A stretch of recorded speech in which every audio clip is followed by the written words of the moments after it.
Toka e mallkuar kundër tokës së bekuar. Një përrall për lumturinë e vërtetë. Kapitulli i pyetja e princeshës. Shumë kohë më parë në një mbretëri të largët, jetonte një princeshë e re me emrin Elara. Ajo po stërvitej për t'u bërë mbretëresh dhe ditët e saj kalonin duke mësuar për betejat, politika tregtare dhe artin e qeverisjes. Por diçka e shqetësonte atë thellësisht.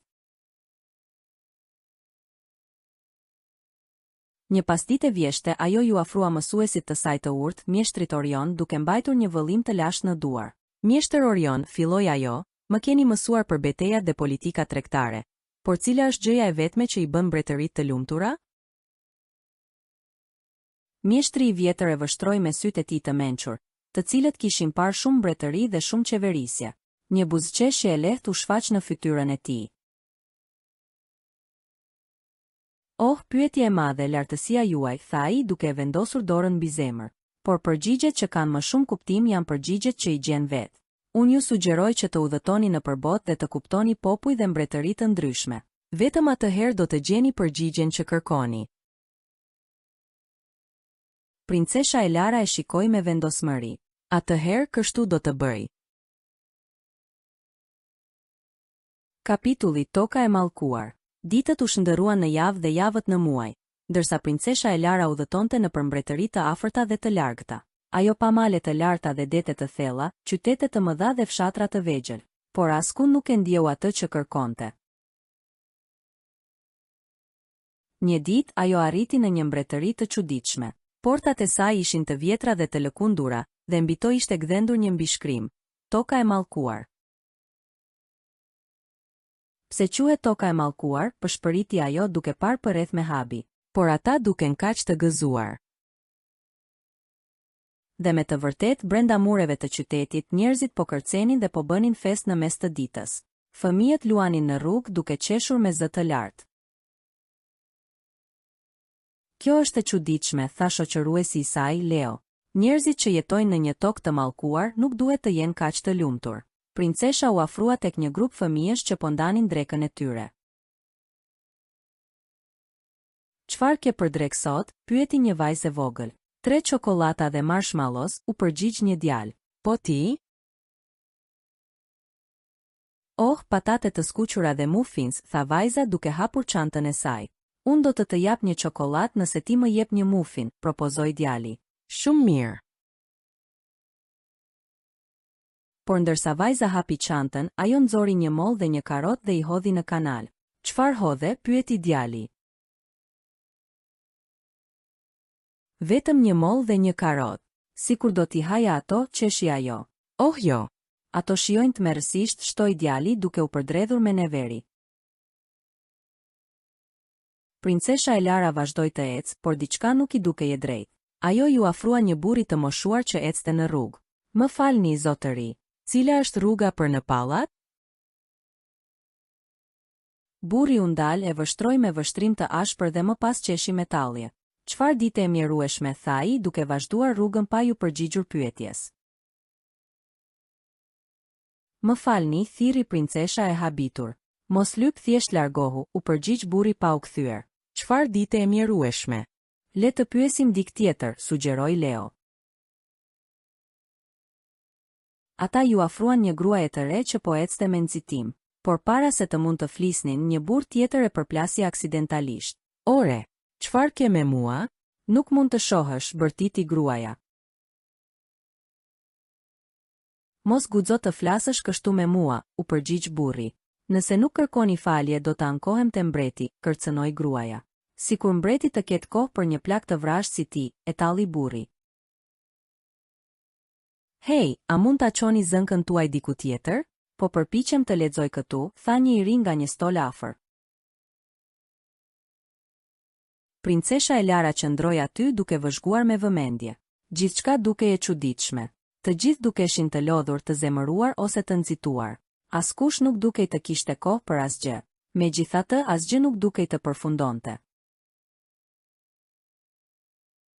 Kjo është e çuditshme, tha Leo. Ata duken të lumtur në sipërfaqe, por thellë brenda janë të pakënaqur. Po, u përgjigj princesha me mendime të thella. Le të shkojmë. Kapitulli Toka e bekuar. Princesha udhëtoi mëtej duke lënë pas tokën e mallkuar. Pas disa ditësh, ajo arriti në një mbretëri tjetër me mure të bardha dhe kopshte të lulëzuara. Mbi portë shkruhej: "Mirë se vini në Dakot." Sa po kaloi portën, një grua e re ju afrua me një buzëqeshje të ngrohtë. "Përshëndetje. Ju dukeni të rinj në mbretërinë tonë." "Po, jemi udhëtar," u përgjigj princesha. "Oh, atëherë duhet të jeni shumë të lodhur nga udhëtimet tuaja," tha gruaja me dëmshuri. "Ajo hansja atje përgatit ushqimin më të mirë në qytet, dhe ata do t'ju tregojnë për të gjitha vendet e bukura që mund të vizitoni në mbretërinë tonë." "Duhet të ikim megjithatë," tha gruaja duke parë orën. "Është koha për të shkuar në shkollë." "E ja, Charlotte." "Po," u përgjigj vajza e vogël. "Shpresojmë që vërtet të shijoni qëndrimin tuaj këtu." "Miru pafshim." "Unë mendoj se do ta duam qëndrimin ton këtu," tha princesha. "Miru pafshim." Ajo vazhdoi të ecë dhe vuri re dy fëmijë që po ndanin drekën në një stol. "Hej, çfarë more për drek?" pyeti njëri. "Fruta me kos dhe byrek me perime të nënës," u përgjigj tjetri. "Sa e shijshme." Princesha hyri në një han të vogël dhe menjëherë një grua e moshuar doli për t'i pritur. "Mirëmëngjes. Si mund t'ju ndihmojmë?" pyeti ajo me ngrohtësi. "Jemi turist. Kemi dëgjuar shumë për tokën tuaj," tha princesha. Ju lutem me jani. Duhet të jeni të lodhur nga udhëtimet tuaja. Çlodhuni atje dhe unë do të gatuaj disa nga specialitetet tona," tha gruaja. "Faleminderit shumë," u përgjigj princesha. Ushqimi ishte i shijshëm dhe i freskët. Kur princesha u përgatit të largohej, gruaja i dha një shishe me limonadë dhe një qese me fruta. "Merrni këtë limonadë dhe këto fruta për të ngrënë gjatë vizitës," tha ajo. "Kjo është shumë e menduar nga ju." "Sa paguajmë?" pyeti princesha. "Oh, asgjë. Ju jeni të ftuar në mbretërinë tonë. Ishte kënaqësia dhe detyra ime t'ju shërbeja," u përgjigj gruaja me një buzëqeshje. Princesha e Lara udhëtoi në shumë vende të tjera, por përvojat e tokës së mallkuar dhe Dakotës mbetën me të. Diku në rrugën e kthimit, një gjë e çuditshme ndodhi kur ajo shikoi mbrapa, toka e mallkuar dukej se ishte pikërisht pranë Dakotës. Dy mbretëri aq të ndryshme, aq afër njëra tjetrës. Kapitulli V. Kthimi në shtëpi. Kur princesha u kthye në mbretërinë e saj, ajo ishte e heshtur dhe e menduar. Mjeshtri Orion e priti në obor. "Si ishin udhëtimet tuaja, lartësia juaj?" pyeti ai. Pse ishte toka e mallkuar? Kush e mallkoi atë?" "Dhe pranë saj është Dakota, e cila duhet të jetë vendi më i lumtur, më i ngrohtë në botë." "Pse ky ndryshim?" pyeti princesha duke ju drejtuar mësuesit me ngulm. "E po tani," filloi mjeshtri Orion. "Mos më thuaj," e ndërpreu princesha. "Duhet ta gjej vetë përgjigjen." "Këtë do të duhet ta bëni vetë, lartësia juaj," tha mësuesi me një buzëqeshje të lehtë. "Por unë do t'ju jap një sugjerim. Vëzhgoni një familje të shëndetshme në tokën e mallkuar dhe një person të sëmur në Dakot. Aty do të gjeni përgjigjet tuaja." "Vërtet?" pyeti princesha me habi. Kapitulli 5. Një familje në tokën e mallkuar. Princesha e Lara u kthye në tokën e mallkuar dhe kërkoi një shtëpi që dukej e pasur. Ajo trokiti në derë dhe një grua e hapi, duke e vështruar me skepticizëm. "Të thash ta lije sa nën atje. Oh, kjo nxehtësi dhe puna ime nuk mbarojnë kurrë. Kaq shumë për të bërë," ankohej gruaja pa e vënë re princeshën. "Më falni, zonjë. Mendoj se keni nevojë për ndihmë dhe unë po kërkoj punë," tha princesha. "Si the?" "Nuk mund të përballoj të mbaj ndihmës," u përgjigj gruaja me vështrim të ashpër. "Vetëm më jepni ushqim dhe një vend për të fjetur. Do t'ju ndihmoj të paktën për disa ditë," ofroi princesha. "A mund të gatuash dhe të pastrosh?" pyeti gruaja. "Po sigurisht," u përgjigj princesha. "E po, në rregull. Ka disa perime atje. Më bëj diçka të mirë për të ngrënë dhe pastaj pastro kuzhinën." "Në rregull," tha gruaja pa pritur përgjigje. Si të urdhëroni, tha princesha me mirësjellje. Princesha gatoi dhe pastroi, ndërsa zonja e shtëpisë thjesht u ul dhe tha shetheme me miqtë e saj. Oh, ajo Marta është kaq e vrasht. Me të vërtet mendon se nuk ka fund për veten. Ditën tjetër solli tort me çokoladë për djalin tim, duke thënë se atij i pëlqen mënyra se si ajo e bën. Sikur unë të mos di si të bëj një tort. Arrogante tha njëra nga miqt. Sidoqoftë duhet të iki. Duhet të shkoj në treg. Miru pafshim, tha zonja e shtëpisë. Kujdes e dashur, ju përgjigj shoqja. Oh, ajo me të vërtet nuk di të bëj një tort me çokoladë. Torta e saj është e tmerrshme, përshpëriti shoqja pasi u largua. Oh, po e di. Arroganca e saj, u përgjigj zonja e shtëpisë duke tundur kokën. Pastaj ajo u kthye nga princesha, duke e vështruar sikur sapo e kishte harruar ekzistencën e saj. Kush është ajo? Pyeti shoqja. Si ta them? Thjesht dikush që kishte nevojë për një vend për të fjetur dhe pak ushqim, tha zonja e shtëpisë me një ton të mërzitur. Zot, kam qenë kaq e lodhur sot. Puna ime nuk mbaron kurrë. Kam ndihmuar edhe atë gjatë gjithë ditës. Thjesht jam ashtu lloj personi. Po mund ta shoh, tha shoqja me një buzëqeshje të dyshimt.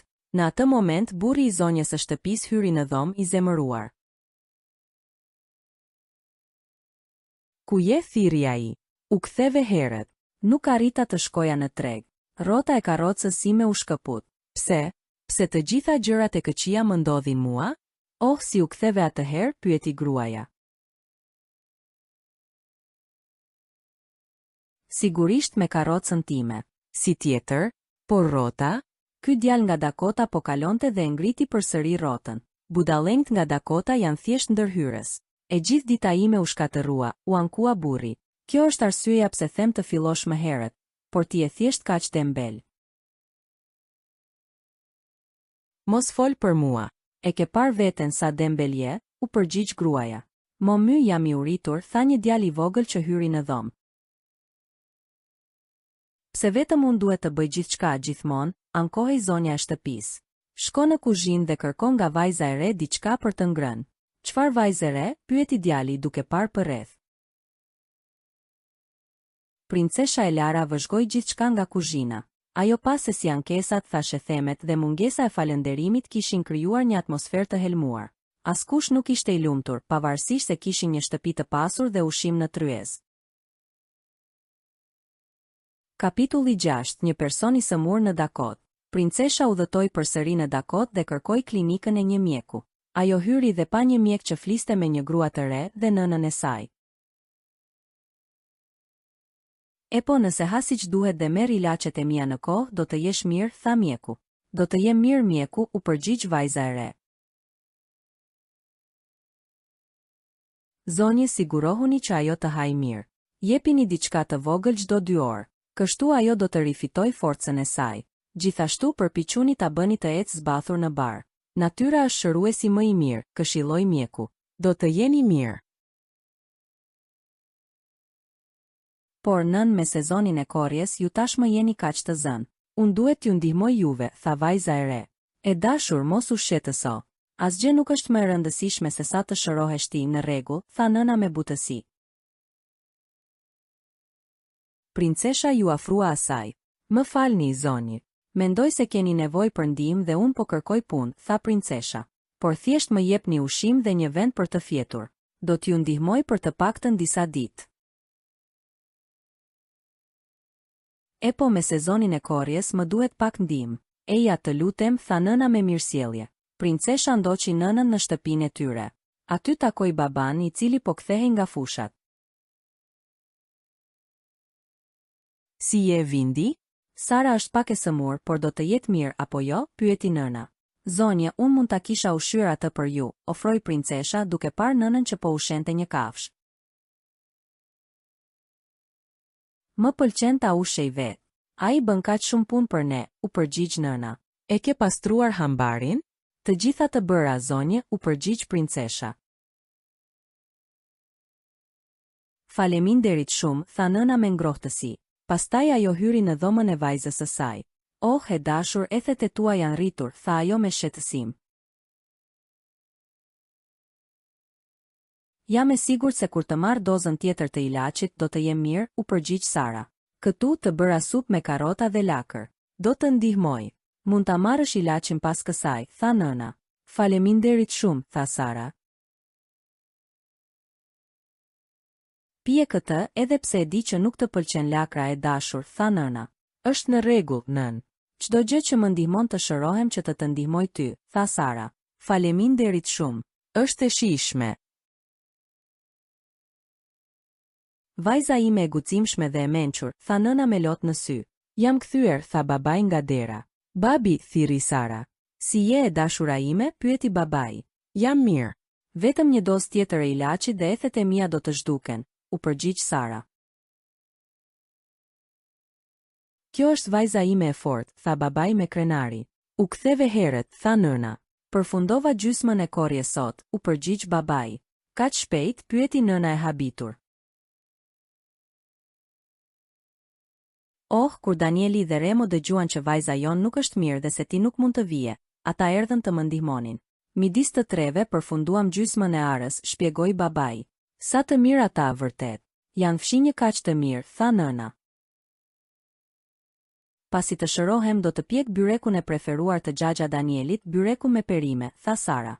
Oh, ai do të donte këtë, qeshi babai. Pastaj babai vuri re princeshën. Kush është ajo? Pyeti ai. Një bekim. Ajo më ka ndihmuar në fermë gjatë gjithë ditës dhe ka gatuar darkën, tha nëna.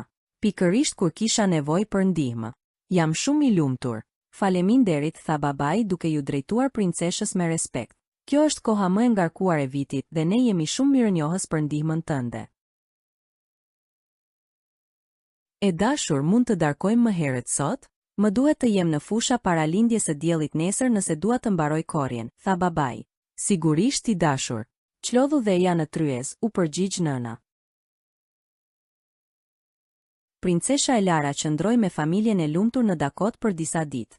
Ajo pa se si ata falenderonin njëri tjetrin për gjërat më të vogla. Pa se si fshinjet ndihmonin pa pritur asgjë në këmbim. Pa se si ata ushqeheshin me ushqim të shëndetshëm dhe kujdeseshin për trupin e tyre.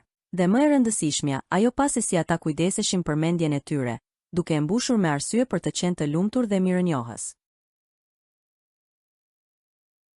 Kapitulli 7. Zbulimi. Princesha u kthye në mbretërinë e saj dhe kërkoi menjëherë mjeshtrin Orion. Lartësia juaj duket sikur e keni gjetur përgjigjen, tha mësuesi. Unë mendoj se e kuptova tani, tha princesha me vendosmëri. Njerëzit e Dakotës jetojnë në harmoni me trupat e tyre, punën e tyre dhe njëri tjetrin. Njerëzit e tokës së mallkuar luftojnë kundër kësaj ritmi çdo ditë. Dhe çfarë thot kjo për shëndetin dhe lumturinë? Pyeti mësuesi. Ky është qelsi, apo jo? Gjëja e vetme që i bën mbretëritë e lumtura dhe njerëzit e lumtur, tha princesha duke ecur përpara dhe mbrapa në dhomë. Sa mirë kujdesemi për trupin ton me ushqim të shëndetshëm dhe disiplinë, dhe si kujdesemi për mendjen ton, duke e mbushur atë me arsye për të qenë të lumtur dhe mirënjohës. Po, lartësia juaj, konfirmoi mjeshtri Orion. Toka e mallkuar nuk ka nevojë për ndonjë të huaj që ta mallkojë. Ata po krijojnë mallkimin e tyre, vazhdoi princesha. Por unë nuk do ta lejoj këtë të ndodhë me mbretërinë time dhe popullin tim. Kapitulli 8. Vizioni i princeshës. Të gjithë mësuesit dhe mjeshtrit e mbretërisë u mblodhen në sallën e madhe. Princesha e Lara qëndroi para tyre, e sigurt dhe e vendosur. Princesh, keni diçka për të thënë, tha këshilltari i vjetër. Unë dua që toka jon të jetë një nga vendet më të lumtura në botë, filloi princesha.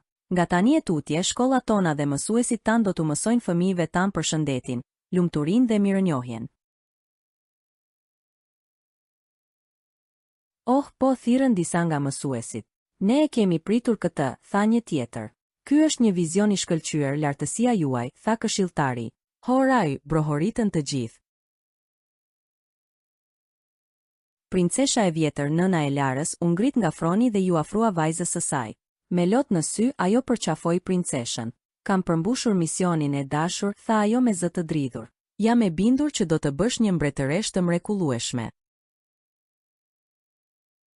Roft princesha dhe vizioni i saj. Roft princesha dhe vizioni i saj. Roft princesha dhe vizioni i saj, brohoritën të gjithë. Epilogu, një mbretëri e lumtur. Një mbretëri e lumtur ndërtohet një ditë në një kohë, në ushimin që ham, zakonet që mbajmë, mënyrën se si trajtojmë të tjerët dhe ritmin me të cilin jetojmë. Dhe kështu princesha Elara filloi transformimin e mbretërisë së saj. Shkollat u mbushën me mësime për ushimin e shëndetshëm, rëndësinë e falënderimit dhe fuqinë e harmonisë. Njerëzit filluan të kujdeseshin për njëri tjetrin jo nga detyrimi, por nga dashuria. Me kalimin e kohës, mbretëria e Larës u bë e njohur si vendi më i lumtur në botë. Udhëtarët vinin nga larg për të parë se si njerëzit jetonin në harmoni me veten, me njëri tjetrin dhe me natyrën.